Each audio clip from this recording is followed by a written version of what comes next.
We've got Tom from New Haven. How are you? Yes, sir. Hey, you've been waiting patiently, Tom. Thank you. Well, I've been listening. That was a great piece of work on Don's part there. Let me tell you, Charles Darwin's ship was not the Beagle; it was actually the Basset. Ooh.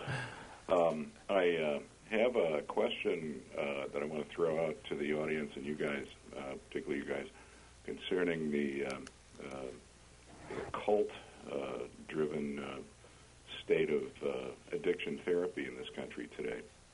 Yep. It's state-sponsored. It's in some cases, in many cases, you don't have a choice. You have to go through this faith-based Christianity-driven cult, and which is AA, right? Yes. Mm-hmm. You can actually fight that. It has been fought many times because there are secular alternatives. It's the biggest problem is making people aware of the secular alternatives, including the justice system. So, we got to do a better job of getting the word out that. Well, and it's tough for people who are maybe appearing before a judge, having kind of their life in ruins, fighting for their rights to say, well, I don't really want a religious healing process, right? So it's hard for those folks to fight for that, but a few folks do, and there are organizations that are alternatives. I can think of secular sobriety is one. Yeah, what we need are outspoken advocates and particularly legislators to introduce legislation that it should be a requirement for any judge or court that is ordering any sort of treatment, that they must provide secular options, that they cannot mandate that someone go to a religious treatment facility. Mandate was the word I was trying to remember. Yeah. Well, and maybe many people are confused in the audience is why this AA, this Alcoholics Anonymous, we're talking about it as being a Christian-based thing or whatever. Can you maybe tell us why you think that it is, just so that we can fill in that gap? Well, I've had some experience with friends that have gone through this or attempted to, and wound up miserably flat. The numbers aren't there. There's no data. There is absolutely no reason to buy into this thing, and it's unconstitutional as far as I'm concerned. Because they promote belief in a higher power, right? Oh yeah. So that flies in the face of church-state separation. Big right? time. Okay. And we've actually spent some time on this show and on nonprofits covering AA. As a matter of fact, I had a couple extended rants about the 12-step programs and those which the absurdity of saying, oh, I'm this helpless creature who depends upon a higher power, and making these people, turning these people into bigger victims than they were beforehand. It may help them in the sense that they are no longer addicted to or partaking in the usage of an addictive substance, but they didn't help the person on the whole. My armchair impression of it is it's kind of a substitute addiction. Yeah. And it's disempowering in that you're sort of saying you're useless and you need this other thing to cling to, when a lot of pretty much everybody who gets through this does so on their own. So they can pat themselves on the back for doing that. So what have we got, guys? We've got a group of people that come together that are all addicts and are giving each other advice. So where does that?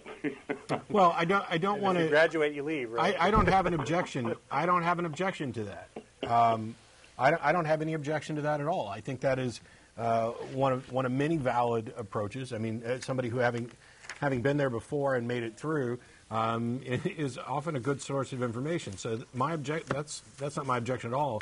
And I think most of the sort of secular sobriety approaches would have something different, would have something similar. Now, you may have clinically trained professionals to deal with substance abuse and addiction that may never have been addicted themselves, running different programs. Yeah. But the interaction, the social interaction of having another addict, somebody who's been where you are and made it out, can be incredibly helpful. My objection to AA is this substitute dependence, right? It is. That's what I'm saying. Yeah, and one new addiction, and one that I consider to be particularly nefarious in that they're not only substituting an addiction, but they're also making these people to be helpless victims and relying on an invisible friend.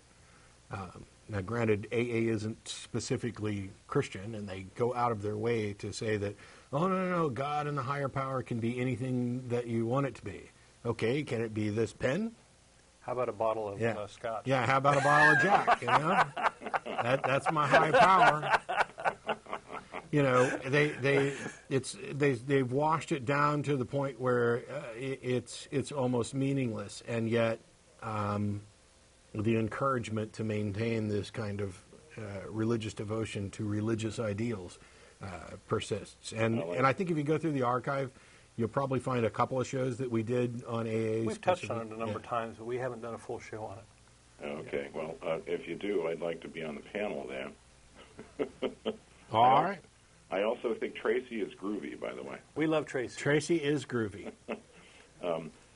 Let me throw in one more thing, and we'll get off the phone so somebody else can yak. Thanks. I want to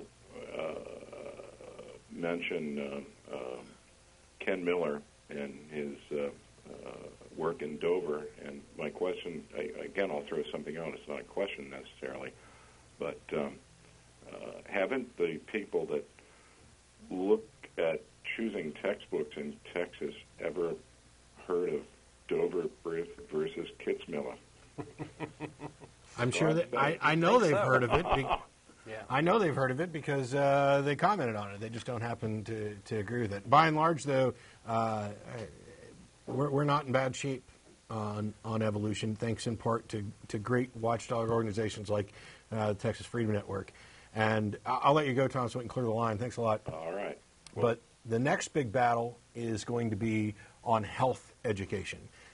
We have a new series, new elections coming up in 2010 to elect the new members of the State Board of Education, and health curriculum is on the agenda. Some information from TFN that I've repeated over and over, and I can't say often enough. If this doesn't shock you, there's something wrong with you, or, you know, because I know about it and it still shocks me. And that is that the word condom appears one time in less than 1% of the textbooks in use in Texas public schools. That's it. And by and large, there's no discussion about anything other than abstinence. Right down to, Kathy made the joke when she came to talk to us about, they recommend that in order to avoid the sexual urges, they should just sleep. Get plenty of rest. Yeah, get plenty of rest.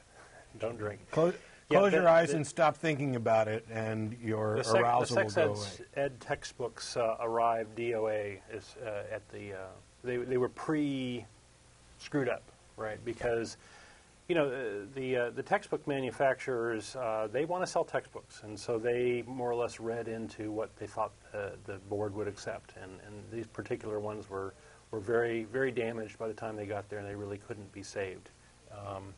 With regard to evolution, it was the other way around. They had pretty decent textbooks, and the battle was to keep them as they were. So the next battle, I'm not sure what the next battle will be, but it's an ongoing thing here in Texas.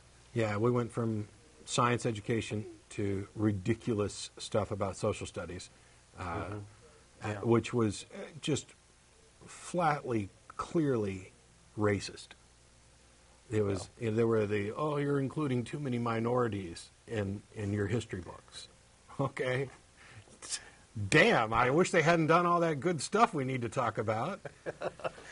How dare those dirty Mexicans do something worth talking about? I mean, that's really the kind of level that they stoop to in some of this. And now health curriculum's next. So it's an ongoing fight for, I don't know, reality, which is very frustrating. We're trying to help out.